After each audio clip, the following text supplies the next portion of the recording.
আসসালামু আলাইকুম। আরেকটি নতুন ভিডিওতে আপনাদের সবাইকে স্বাগতম জানাচ্ছি। বিমস্টেকের পরবর্তী চেয়ারম্যানকে ভারত, নেপাল, শ্রীলঙ্কা, বাংলাদেশ। আপনারা কিন্তু প্রশ্ন দেখেই হয়তোবা বুঝতে পারছেন যে আজকে আমরা বিমস্টেক নিয়ে কথা বলবো। আপনারা হয়তো এটাও জানেন বিমস্টেকের বর্তমান চেয়ারম্যান হচ্ছে থাইল্যান্ড এবং পরবর্তী চেয়ারম্যান কে হবে এই তথ্যটা জানার জন্য আপনাকে পুরো ভিডিওটি খুব মনোযোগের সাথে কিন্তু দেখতে হবে। বিমস্টেকের যেই অঞ্চলটা এখন রয়েছে, এই অঞ্চলটা, এই যে পুরো যে অঞ্চলটা রয়েছে, এইখানে টোটাল জনসংখ্যা হচ্ছে 1.7 বিলিয়ন, যেটা পুরো পৃথিবীর জনসংখ্যার প্রায় 22%, এবং এই অঞ্চলটার জিডিপি পরিমাণ হচ্ছে $5.2 ট্রিলিয়ন। তার মানে এই অঞ্চলটা অর্থনীতির একটা বিশাল বাজার। বঙ্গোপসাগরের তীরবর্তী 4টা দেশ, বাংলাদেশ, থাইল্যান্ড, শ্রীলঙ্কা এবং ভারত। এই 4টা দেশ মিলে চিন্তা করলো যে আমরা যদি নিজেদের উন্নতি করতে চাই তাহলে আমাদের নিজেদের মধ্যে ব্যবসা বাণিজ্য যোগাযোগ এই জিনিসগুলো বাড়াতে হবে। এই চিন্তাভাবনা থেকেই 1997 সালের 6 জুন এই 4টা দেশ মিলে ব্যাংকক ডিক্লারেশন নামের একটা ডিক্লারেশনে স্বাক্ষর করে, এবং এই ডিক্লারেশনের মাধ্যমে একটা নতুন সংস্থা তার পথ চলা শুরু করে। সেই সংস্থাটার নাম দেওয়া হয় Bangladesh, India, Sri Lanka, Thailand economic cooperation, সংক্ষেপে বিমস্টেক, যেটাকে আমরা বর্তমানে বিমস্টেক নামে চিনি। অর্থাৎ বিমস্টেক নামটা কিন্তু শুরুতে ছিল না, শুরুতে ছিল বিমস্টেক। তাহলে এই নামটা বিমস্টেক কিভাবে হলো সেটা আমরা আস্তে আস্তে জানার চেষ্টা করব। 1997 সালের 22 ডিসেম্বর তৎকালীন বিমস্টেকে মায়ানমারকে যোগ করা হয়। মায়ানমার যোগ দেওয়ার পরে এই সংস্থাটার নামকরণ করা হয় Bangladesh, India, Sri Lanka, Thailand and Myanmar economic cooperation, সংক্ষেপে বিমস্টেক। এর পরের বছর অর্থাৎ 1998 সালে নেপালকে বিমস্টেকের অবজারভার স্টেটের মর্যাদা দেওয়া হয়। 2004 সালের ফেব্রুয়ারিতে ভুটান এবং নেপালকে বিমস্টেকের পূর্ণাঙ্গ সদস্য পদের মর্যাদা দেওয়া হয়, এবং এই 2004 সালেই বিমস্টেকের নাম পরিবর্তন করে অর্থাৎ Bangladesh, India, Sri Lanka, Thailand, Myanmar economic cooperation এই নামটা পরিবর্তন করে নামকরণ করা হয় বে of Bengal initiative for multi sectoral technical and economic cooperation.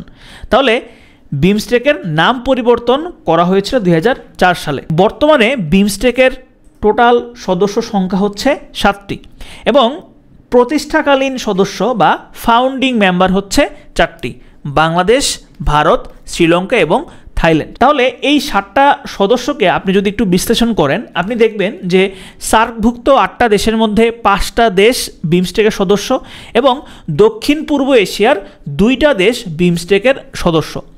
সার্কভুক্ত 5টা দেশ হচ্ছে বাংলাদেশ, ভুটান, নেপাল, ভারত এবং শ্রীলঙ্কা, এবং দক্ষিণ পূর্ব এশিয়ার 2টা দেশ হচ্ছে থাইল্যান্ড এবং মায়ানমার। এখানে একটা প্রশ্ন আসতে পারে যে বিমস্টেকের সর্বশেষ সদস্য কোনটি? অপশন হিসেবে থাকবে ভুটান অথবা নেপাল, অথবা অপশন হিসেবে 2টাই থাকতে পারে। এখন অনেকেই মনে করতে পারেন যেহেতু নেপালকে সর্বপ্রথম অবজারভার স্টেটের মর্যাদা দেওয়া হয়েছিল, তার মানে নেপালের সদস্য পদ যাবে আগে এবং ভুটানের সদস্য পদ হবে পরে। কিন্তু আন্তর্জাতিক সংস্থার ক্ষেত্রে যদি একই সময়ে 2টা দেশ নতুন সদস্যপদ লাভ করে তাহলে তাদের সদস্যপদের সিরিয়ালটা ঠিক করা হয় নামের আদ্যক্ষর অনুযায়ী।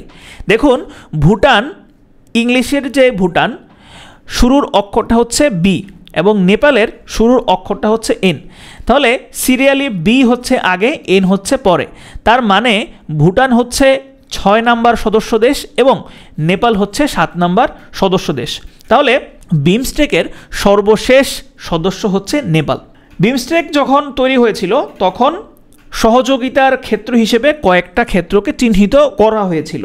এই ক্ষেত্রগুলো ছিল টোটাল 6টা: বাণিজ্য, পরিবহন, জ্বালানি, প্রযুক্তি, পর্যটন এবং মৎস্য। 2008 সালে ইন্ডিয়াতে বিমস্টেকের যেই সামিটটা হয়েছিল সেখানে এই 6টার সাথে আরও 8টা ক্ষেত্র: জনস্বাস্থ্য, পরিবেশ, কৃষি, দারিদ্র্য বিমোচন, সংস্কৃতি, সন্ত্রাসবাদ, যোগাযোগ, জলবায়ু পরিবর্তন, এই 8টাকে যুক্ত করে টোটাল 14টা ক্ষেত্র করা হয়। তবে সর্বশেষ 2022 সালের সম্মেলনে এই 14টা ক্ষেত্রকে আরেকটু ছোট করে রিকনস্ট্রাক্ট করে 7টা ক্ষেত্রে নামিয়ে আনা হয়। তার মানে বিমস্টেকের বর্তমানে সহযোগিতার ক্ষেত্র হচ্ছে 7টি। এই 7টি ক্ষেত্র কি কি? Trade, investment and development, environment and climate change, security and energy, agriculture and food security, people to people contact, science technology and innovation এবং সর্বশেষ কানেক্টিভিটি। এবং এই 7টা ক্ষেত্রের কোন ক্ষেত্রে কোন সদস্য নেতৃত্ব দিবে সেটাও কিন্তু ঠিক করা হয়েছে। যেমন এই 4টা থেকে আপনারা কোন দেশ কোন ক্ষেত্রে বা কোন খাতে নেতৃত্ব দিচ্ছে সেগুলো আপনারা দেখতে পাচ্ছেন। পরীক্ষায় গুরুত্বপূর্ণ যে তথ্যটা আমাদের জন্য আসতে পারে বা আমাদের জন্য গুরুত্বপূর্ণ সেটা হচ্ছে বাংলাদেশ কোন সেক্টরের নেতৃত্বে রয়েছে। তাহলে বাংলাদেশ বাণিজ্য, বিনিয়োগ এবং উন্নয়ন এই খাতের নেতৃত্বে রয়েছে এবং এই খাতের আরেকটা উপখাত ব্লু ইকোনমির নেতৃত্বে রয়েছে বাংলাদেশ। শুধুমাত্র এই তথ্যটাও মনে রাখলেই চলবে এবং বাকি যেগুলো আছে সেগুলো আপনারা এক নজর দেখে নিতে পারেন। এটা হচ্ছে নাইস টু নো। বিমস্টেকের সচিবালয় বাংলাদেশের ঢাকাতে অবস্থিত এবং বিমস্টেকের বর্তমান মহাসচিবের নাম হচ্ছে ইন্দ্রমণি পান্ডে, যিনি একজন ইন্ডিয়ান নাগরিক। বিমস্টেকের বর্তমান সভাপতি হচ্ছে থাইল্যান্ড এবং বিমস্টেকের পরবর্তী সভাপতি হবে বাংলাদেশ। এই সভাপতিটা আসলে ঠিক করা হয় কিভাবে? সভাপতিটা ঠিক করা হয় নামের আদ্যক্ষর অনুযায়ী।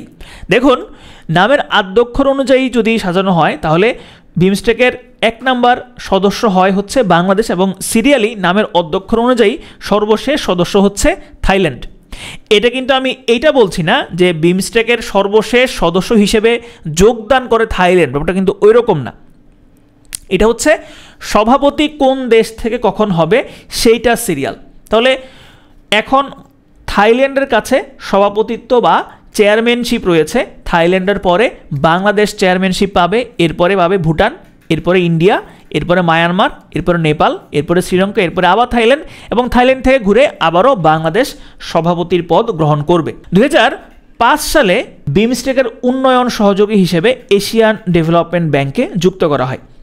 বিমস্টেকের সদস্যগুলোর মধ্যে বাণিজ্য সম্প্রসারণের জন্য একটা মুক্ত বাণিজ্য চুক্তিও কিন্তু করা হয়েছে, যে চুক্তিটার নাম হচ্ছে BIMSTEC free trade area framework agreement বা সংক্ষেপে BFTAFA।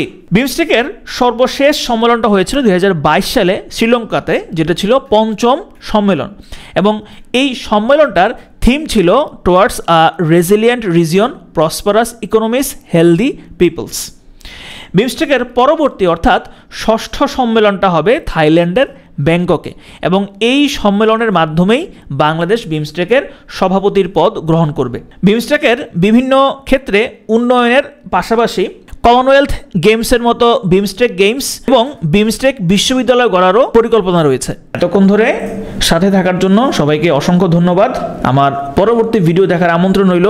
সেই পর্যন্ত সবাই ভালো থাকবেন, ভালো রাখবেন। আল্লাহ হাফেজ।